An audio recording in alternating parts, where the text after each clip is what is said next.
मैं हूं भगवान जगन्नाथ। मैं वही हूं जो युगों युगों से पूरी नगरी में रथ पर सवार होकर चलता आ रहा हूं। पर आज मैं तुम्हें अपने रहस्य का वो सत्य बताने आया हूं जिसे केवल भाग्यशाली ही जान पाते हैं। लोग मुझे जगन्नाथ कहते हैं, पर क्या तुम जानते हो मैं कौन हूं?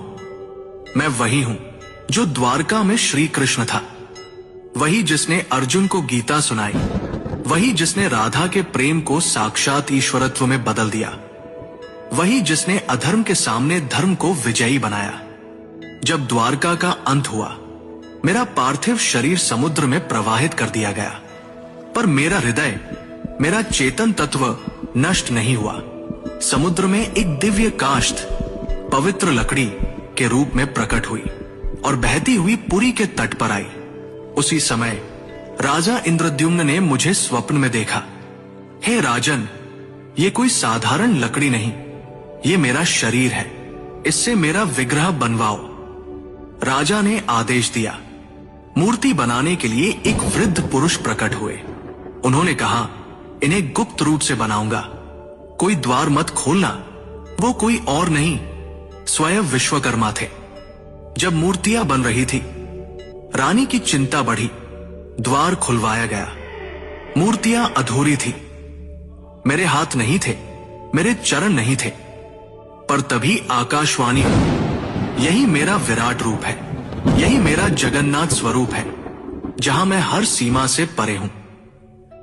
जो मूर्ति नहीं, चेतना है, जो धर्म का रक्षक है। राजा ने मेरे उस दिव्य हृदय को मूर्ति में प्रतिष्ठित किया।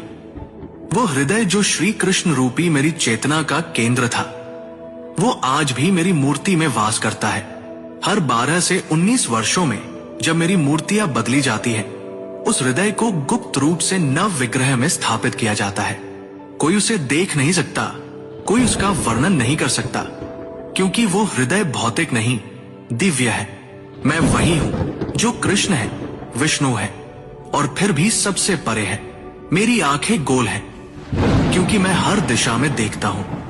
जब मैं अपने भाई बलभद्र और बहन सुभद्रा के साथ रथ पर सवार होता हूं, तो वो यात्रा कोई उत्सव नहीं, वो क्षण है जब मैं मंदिर से निकलकर भक्तों के हृदय तक पहुंचता हूं। जब तुम मुझे सच्चे हृदय से पुकारोगे, ओम नमो भगवते जगन्नाथाय, तो तुम पाओगे कि मैं तुमसे कभी दूर था ही नहीं। मैं वही था तुम्हारे भीतर, तुम्हारी चेतना में।